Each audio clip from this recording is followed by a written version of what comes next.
امام ابو حنیفہ رحمہ اللہ کا تعارف۔ نام اور نسب۔ امام ابو حنیفہ کا پورا نام نعمان بن ثابت بن زوطا بن مرزبان تھا۔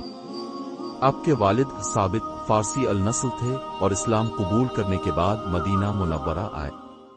آپ کی کنیت ابو حنیفہ تھی، جو آپ کی علم سے محبت کی وجہ سے مشہور ہوئی۔ پیدائش۔ امام ابو حنیفہ رحمہ اللہ کی پیدائش 80 ہجری 699 عیسوی میں کوفہ عراق میں ہوئی۔ یہ وہ وقت تھا جب تابعین کا زمانہ تھا اور کوفہ اسلامی علم و ثقافت کا مرکز تھا۔ خاندانی پس منظر۔ آپ کا خاندان فارسی الاصل تھا اور اسلام قبول کرنے کے بعد کوفہ میں آباد ہوا۔ امام ابو حنیفہ کے دادا زوطا فارسی بادشاہ کے درباری تھے، لیکن اسلام لانے کے بعد آپ کے خاندان نے دین اسلام کی خدمت کو اپنا مقصد بنا لیا۔ آپ کے والد ثابت ایک دیندار اور تاجر تھے۔ تعلیم و تربیت۔ ایک ابتدائی تعلیم۔ امام ابو حنیفہ نے قرآن مجید حفظ کیا اور ابتدائی تعلیم اپنے علاقے کے علماء سے حاصل کی۔ تجارت کے شعبے میں بھی آپ کا آغاز ہوا، لیکن جلد ہی اپنے علم دین کے لیے خود کو وقف کر دیا۔ دوگ اساتذہ۔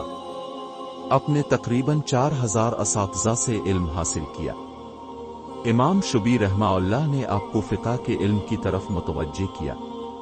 اپنے حدیث اور فقہ کی تعلیم خاص طور پر حماد بن ابی سلیمان رحمہ اللہ سے حاصل کی، جو کوفہ کے بڑے فقیہ تھے۔ 3 تابعین کی صحبت۔ امام ابو حنیفہ نے کئی صحابہ کے شاگردوں تابعین سے ملاقات کی، جن میں انس بن مالک رضی اللہ عنہ کے شاگرد بھی شامل ہیں۔ علمی خدمات۔ ایک فقہ حنفی۔ امام ابو حنیفہ نے اسلامی فقہ کو ایک منظم انداز میں ترتیب دیا، جو فقہ حنفی کہلاتی ہے۔ آپ کی فقہ دلیل اور قیاس پر مبنی تھی، جس نے اسلامی قانون کو آسان اور عملی بنایا۔ امام ابو حنیفہ نے یہ بھی کہا کہ اگر میری کوئی بات حدیث یہ ارشاد باری تعالیٰ کے الٹ ہو تو میری بات کو دیوار پر مار دینا اور حدیث ارشاد باری تعالیٰ پر عمل کرنا۔ 2 تصانیف۔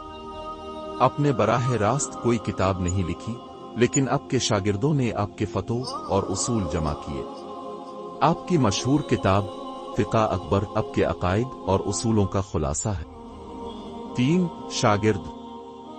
امام ابو یوسف، امام محمد بن حسن الشیبانی اور امام ظفر جیسے جلیل القدر علماء آپ کے شاگرد تھے۔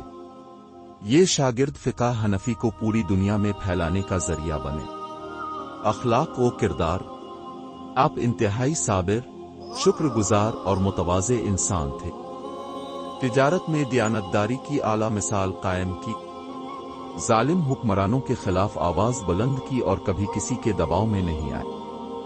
وفات۔ امام ابو حنیفہ رحمہ اللہ کی وفات 150 ہجری 767 عیسوی میں ہوئی۔ آپ کو بغداد عراق میں دفن کیا گیا اور آج بھی آپ کا مزار وہاں زیارت گاہ ہے۔ نتیجہ۔ امام ابو حنیفہ رحمہ اللہ اسلامی تاریخ کی ایک عظیم شخصیت ہے۔